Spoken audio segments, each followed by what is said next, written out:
But first, the United States Supreme Court has recently heard an argument involving the top administration in a Dade County high school and several students who attend that school. The students claim they were brutally beaten with a paddle.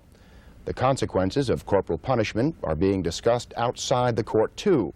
Florida law says that corporal punishment is not to be banned in any state school system, but that each county school board may decide how, when, and where to administer the wooden board for offenses ranging from tardiness to fighting. Among the rules Dade has outlined, the paddle must be no more than 2 feet long, 4 inches wide, and a half an inch thick. It must take place in front of a witness, but most importantly, other means of disciplining, such as counseling, must precede the stroke. Well, Rachel, tell me, what do you think has been the change? What has caused this year to be much better than last year? Counseling may not stop what the school board terms acts so antisocial or disruptive in nature as to shock the conscience. It's at this point some administrators would paddle the student. But every principal in the county is given the option of using the wooden board because some feel paddling does not teach a student to behave. School board chairman Ben Shepard says disruptive students should be removed from the classroom and not hit. The child who requires the strict corporal punishment has problems, and we should get at these problems, and it shouldn't be done with the use of a stick.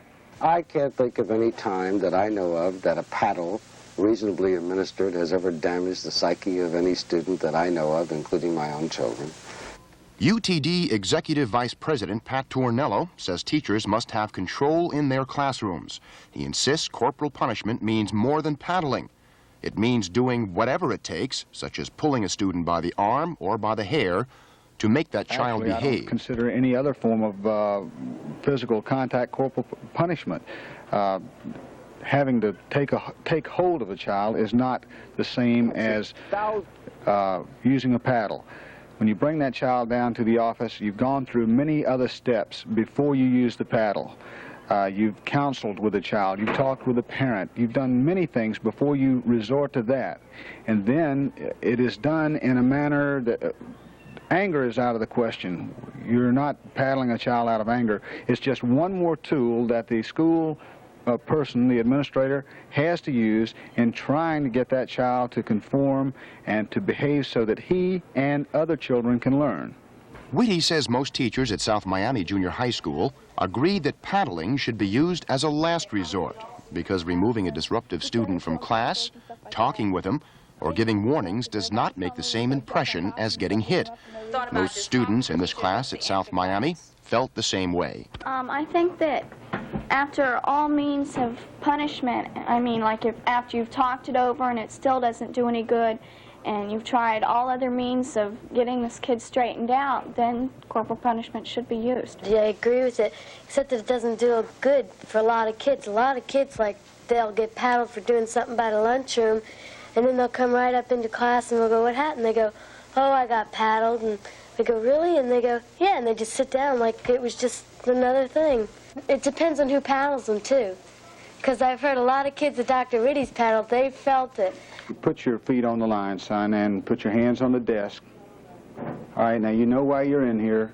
We've discussed it fully, and we've decided that this is the best form of punishment. I want you to look up there on the wall at Abraham Lincoln and John Kennedy and remember that they suffered a lot in life, and now you're going to have to suffer for one of your little misdemeanors.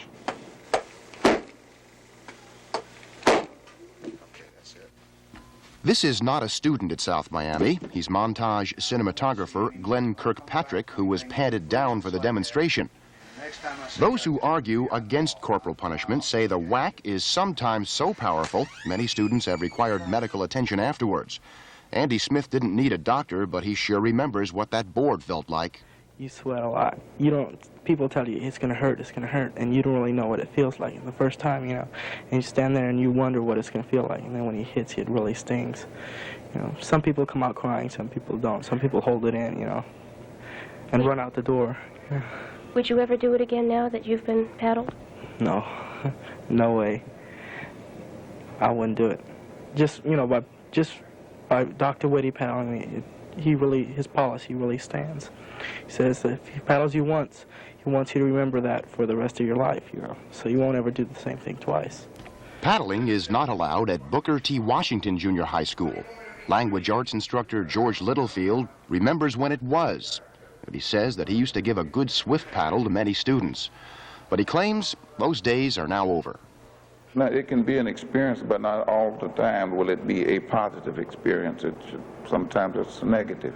How do you discipline, though, if for a very unruly child who just does not listen to you? Well, the students here answer that question. You may talk with the parents, and that will work. Then talk with the student. Sometimes you'll be amazed to find out what causes the child to behave as he behaves at a given time. But one of the things, the teacher that relates to the students, and we have many of them here, virtually never ever have discipline problems. Littlefield asked his students what they thought of corporal punishment. You know, you have a relationship with your father you can't have with your teacher. You understand? Like, if you don't want to make your father feel bad, but he's still going to hit you, you know what I mean? And you scare more of your father than your teacher. Like, if you hit me, it's not the same as my father hitting me. Because I can, you know, I can punch you out, you know what I mean? I can hit back, and I can't, wait a minute. I can, this is bad. This is not good. This is not good. I can hit you, and it's not the same thing as hitting my father, you know? I can hit you, break your jaw, but it's going to hurt me if I hit my father and didn't break his jaw, you know what I mean? It's going to hurt me hitting my father. Respect for your father. Right. There's a little bit of relationship between yours and your father. That comes out of the old local parentis concept, that when you're at school, we take the place of your father. Therefore, you should have the same respect for your teacher as you would have for your father. That's the general whole concept of it. Now, give me an example. What about fighting? Well, not so much, but if the student really got hurt, the other student, any of them, then I think both of them should be tackled. But you wait a minute. You think that the child should get hurt before you tackle him? No. Yeah, but you got to do this. If you hit the student if the student hurts another kid and you hit him and you hurt him, you're doing as much wrong as the student is doing. So you got to teach him the true and the bad. You know what I mean? The good and the bad. You got to say this wrong and this right. Not they show him the wrong side. Physical force versus rational discussion is another argument in the corporal punishment issue. Critics of the paddle state that using the wooden board gives students the impression violence is the way to solve problems. One of those critics is Jill Klein, a sophomore at South Miami Senior High and a member of the Quaker Peace Organization.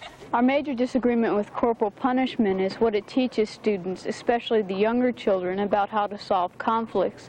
An example of this would be two boys are in a fight and the teacher says to Tommy, "Tommy, I'm going to hit you for punching Dave."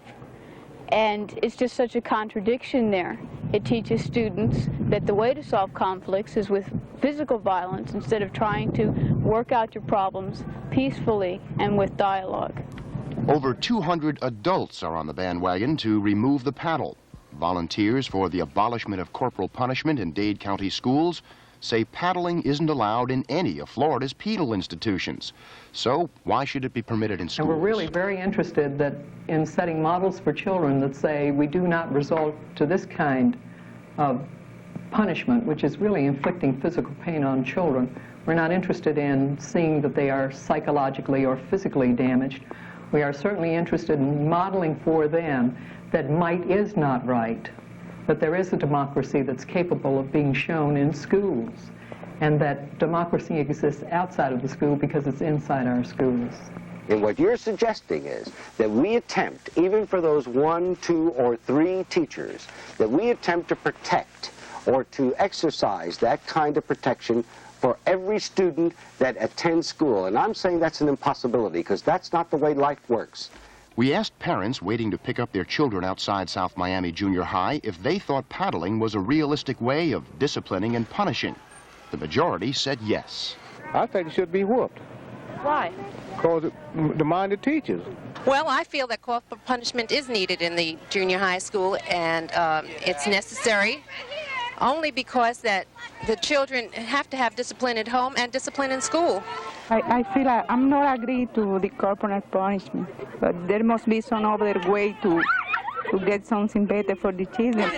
I think it's a good idea. I could remember going through the same experience myself, and I don't think it did me any harm.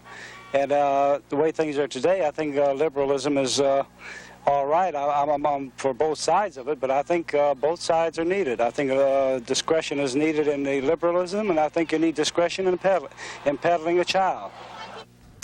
The Dade County School Board wants to hear if you are in favor of corporal punishment or if you are against schools using the paddle. All concerned citizens are invited to express their views in front of the board at a meeting this Tuesday at 10 a.m.